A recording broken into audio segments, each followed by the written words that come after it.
I'm looking at the photo you pulled for the top of our notes today. A dive in the Red Sea, right? Yeah. Honestly, it looks like a clown's nightmare. Yeah, it really does. It's got the body of a lobster, the colors of a neon sign, and it's hiding there in the coral about the size of a banana. Right, and you look at that and think, oh, cute aquarium pet. Completely. But the source material headline calls it the most violent animal on Earth, which feels like, I don't know, a bit of hyperbole for a shrimp. It's actually not hyperbole at all. Oh. So today we're doing a deep dive into the stomatopoda, or the mantis shrimp. Our mission is to really unpack how this tiny thing creates forces that literally break the laws of physics. Okay, so looking at the breakdown, we aren't talking about the spears that stab soft prey. We're focusing on the smashers. Exactly, the heavyweights of the shrimp world. And their weapon is the dactyl club. The sources compare it to a cocked crossbow. Because it's not just regular muscle power. I mean, you can't twitch a muscle fast enough to do what they do. Right, they use a biological spring. Yeah, a saddle-shaped structure that locks down and stores massive amounts of elastic energy. And when they release that latch, the stats are just insane. 10,400 grams of acceleration. Which is roughly the acceleration of a .22 caliber bullet leaving a gun barrel. Wow. It hits 50 miles per hour almost instantly. Which brings me to the first big question I had. If I punched a wall at 50 miles per hour, I would shatter every bone in my hand. How do they not blow their own arms off? That's the real engineering marvel here.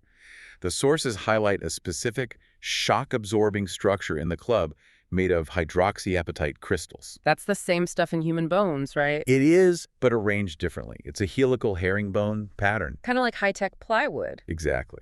When they strike, microcracks form, but that pattern forces the cracks to twist. And dissipate energy instead of spreading. Right, so it's a shock absorber that gets tougher the harder you hit it. And then they need that durability because the hit itself causes cavitation. Yes, this is the part that usually blows people's minds. Walk us through that because the physics seem impossible. Okay, so the club moves forward so fast that the water literally can't get out of the way. It creates a vacuum bubble behind the club. And when pressure drops low enough, water boils, even at room temperature. Right, it tears the water apart. But nature hates a vacuum, so that bubble collapses instantly, generating a massive shock wave. The notes mention sonoluminescence here, a flash of light produced by sound, and the temperature hits 8,000 degrees Fahrenheit. For a nanosecond, yes, that is nearly the surface temperature of the sun. Generated by a banana-sized shrimp underwater. And that shock wave is a secondary weapon.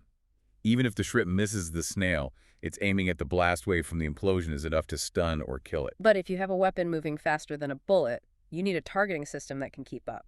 Which brings us to their alien eyes on those independently mobile stalks. Right. Humans have 3 color receptive cones for red, green, and blue. Dogs have 2. And the mantis shrimp has 16. What do you even do with 16 color channels? Well, they see deep into the ultraviolet. But the real superpower is circularly polarized light. I struggled with this part of the source material. What does that actually look like?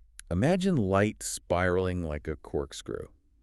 They are the only animal we know of that can detect this. So it cuts through ocean glare and highlights contrast. Transparent prey just lights up. Like a beacon, it also lets them communicate by reflecting this light off their shells. So to a predator, they look like a rock, but to each other, they're flashing neon signals on a private encrypted channel. Exactly. Unbelievable, right? No wonder local fishermen call them thumb splitters. The warning is keep your hands to yourself because they can split a human thumb down to the bone in a fraction of a second. Yeah, it makes you completely rethink the hierarchy of the ocean.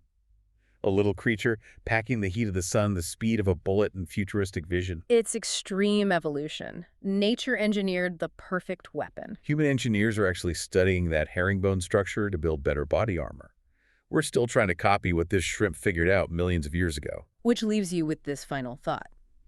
If an unassuming little shrimp holds the blueprint to next-generation human armor, what other world-changing technologies are just sitting out there hiding in plain sight at the bottom of a coral reef waiting for us to notice them?